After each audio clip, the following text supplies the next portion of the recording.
So if you are here, you're probably one of those people that deeply cares about the world, that deeply looks at the world and sees the suffering, feels the suffering, and wants to change it. And I feel that's a very human thing, to see your fellow human family, whether that's human or non-human, be in suffering. And so you want to change it. I feel it's very human. And I'm also like that. I also see certain suffering in the world, and I also would like a different reality. It's not like I'm completely happy and satisfied with it, right? But the question today is, can we really change the world? If change is so urgent, if it really is so urgent, then why hasn't it happened yet as quickly as it should? And so maybe there is something missing in how we do activism, in how we try and go about this business of changing the world, right? I don't know about you, but whenever I have tried to change certain people in my life, whether that's a family member, whether that's a friend, the less they wanted to change. So the more I saw a need for them to change, the less they changed. So, I maybe put them in a conversation, tried to impose something on them, and that clearly came from a fear of mine. I couldn't sit with the emotion that was brought up when faced with something that person did, or how that friend or that family member went around their business. There was something within myself that I couldn't sit with. And so I projected that need to change onto them. And of course, they sensed that resistance. And so the less they wanted to change. This has happened so many times in my life to me. And what I have really learned is that I cannot change anyone in my life. And so whether that's the need to change a person or the need to change the world, it's pretty much the same thing, because it's basically a living being just on different scales. Like, it's just the same mechanism, but different scale of pattern, but it's the same thing. So once we know that we cannot change another person, we also know that we cannot change the world. If you've ever been in a relationship with, in a love relationship with your partner, and you wanted to change them, how well did that go, right? Maybe, you sat down at the beginning, you discussed the changes that you would like your partner to do, and maybe they were open to it, and maybe they did implement some of those changes that you proposed at the start, and maybe that went on for months or maybe even a year or two. But in most of the cases, at some point, some kind of entropy kicked in. So there was a loss in this system, a loss of energy in your partner, and slowly but gradually they kind of went back to their former state of being, right? So that happens in most cases. And so they didn't change, even if they told you they would. And so now that they didn't change, maybe, you became very angry about it and you confronted them again. And the more you try and convince them, the more agitated you become as well. And the more resistant they become as well. So it's like this loop of trying to change, but it's not really possible. And so the more we try and change someone else, the less they will change. And that's simply and clearly because fear breeds more fear. So it has to do with a state of being with which we approach this change. I tell you, change, right? Like, I cannot sit with the emotion that comes up when you do something that I don't like. So I'm trying to make you conform to some kind of pattern that I perceive is the truth of how it should be. So I want you to conform to that pattern, but that doesn't work. Fear breeds more fear. And so, even if we think of it in just terms of vibration and frequency, if fear breeds more fear, then what would breed more love? What would breed not separation? Obviously, that would be qualities and states of being that are, higher on the frequency scale, which would be more something like peace and love and acceptance and compassion.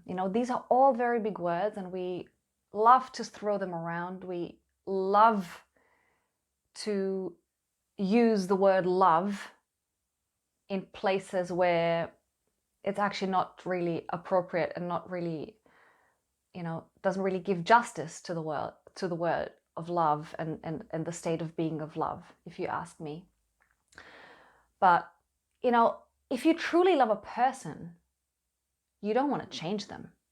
You don't want to make them conform to a pattern. If you truly love a person, you will come from a state of being that is totally accepting of who they are, totally accepting and loving of where they are at in their journey, totally understanding that they have a journey they need to undergo within themselves, and nothing within myself can pressure them to get there.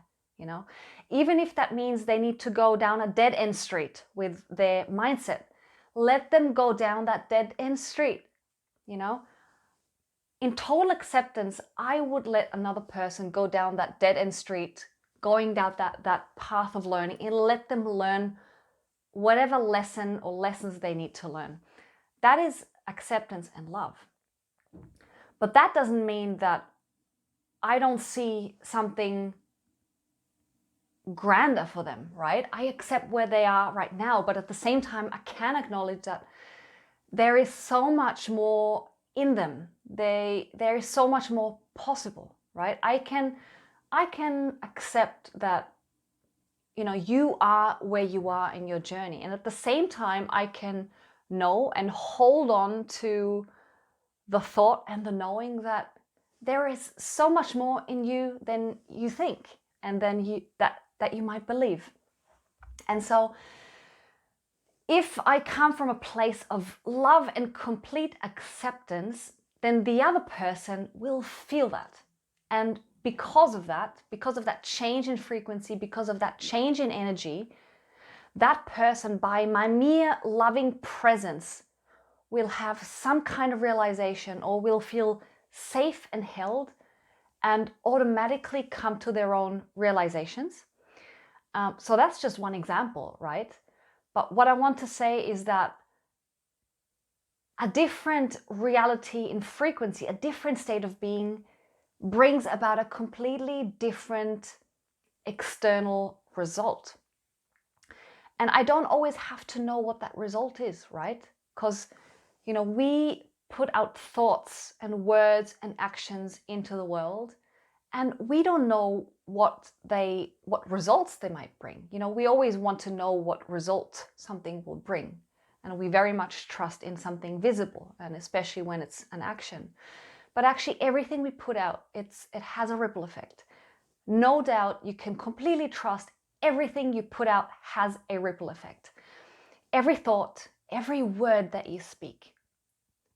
In fact, all thoughts that you think eventually give rise to actions. That's the core of action, what you think, and even deeper, the state of consciousness you're in, right? That's why we say it's not what you do that changes the world, but it's who you are. And so, trust in that complete knowing that who you are being can change the world. And you don't need to know how, it just does. So if you think loving thoughts, if you come from a place of compassion, then you will bring about an external reality that is equally compassionate. The ripple effect will take care of that. And so it would be really curious to see what would happen if, instead of simply pointing out at the world and wanting to change things and pointing your finger and excluding yourself, instead of doing that, what would be curious to see what would happen if you came from a different state of consciousness, a different state of being, from a place of love and acceptance and compassion. And if you radiated the example of what you wish to see in the world, right? What would happen if you anchored such deep peace into your DNA that you just radiate peace. You know, what would happen if you accepted people where they are at in their journeys without wanting to change them, and instead started to hold a loving space and be a loving presence for those in need, you know? What would happen if you radiated that example of health and instead of wanting to change someone to eat this or eat that, instead of wanting to convince them, you know, and they become sour about it, what if instead you radiated an example of complete health and happiness within yourself? Do you think that other person would not be inspired by your example? I mean, who doesn't want a piece of that health and radiance and happiness that they see in you, right? Because deep down, everyone wants to be healthy. Everyone wants to be happy. So if you radiate, if you are the example that you wish to see in the world, imagine how much you will inspire people, even if they don't show it to you.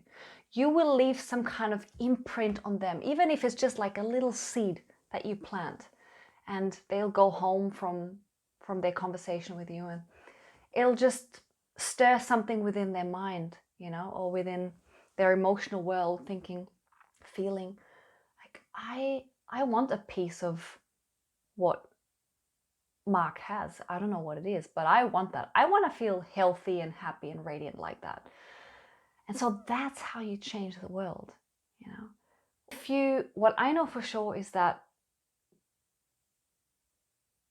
if you change within, your actions will naturally arise without having to artificially, superficially motivate yourself. Your actions will naturally arise from a deep place, and you will do things not because you feel you are responsible or you need to be responsible, but they will be a natural expression of who you are. And it will be in such a playful way, in such a fun and light-hearted way that people feel you don't want to change them. And because of the very fact that they feel you don't want to change them, they will actually change. It's such a brain fuck, and I acknowledge that. But I urge you to try it out, especially in the times we're in, you know, because we need change. Obviously, things need to change in the external world. But what I'm proposing here is that we need to go about in a different way. We need to stop just working on external solutions, you know, new technologies, new frameworks of sustainability. While that's important, we need to start within first and foremost. Because when we come from a different state of being, the solutions we put out there will come from a very different energy as well. They will come from a place that is more honest, you know, less greenwashing, much more honest, much more loving, much more inclusive, much more accepting, much more genuine. I urge you to try it out because, I don't know, for me, the times we're in, they're so exciting. They're so exciting. Everyone can be the change they wish to see in the world. And being that change, you know, working on yourself, changing yourself from within to become that living, breathing example of love and acceptance and compassion and health is the most fun task you can put on yourself. You know, this is the challenge of the lifetime. This is the adventure of the lifetime, of our lifetime. That's why these times, the 21st century, is such an enormous opportunity for us to step into the next grand version of who we can be, right? And yeah, let's do it. Let's do it. Let's inspire others through our very example. That's it. So if you've made it until here, thank you so much for listening. You know, if you want to hear more of this content, please consider subscribing to my YouTube channel. Hit the like button, leave a comment, let me know what you think. And I hope to see you around. And I hope that we change the world together by starting from within. The change starts from within. Thank you.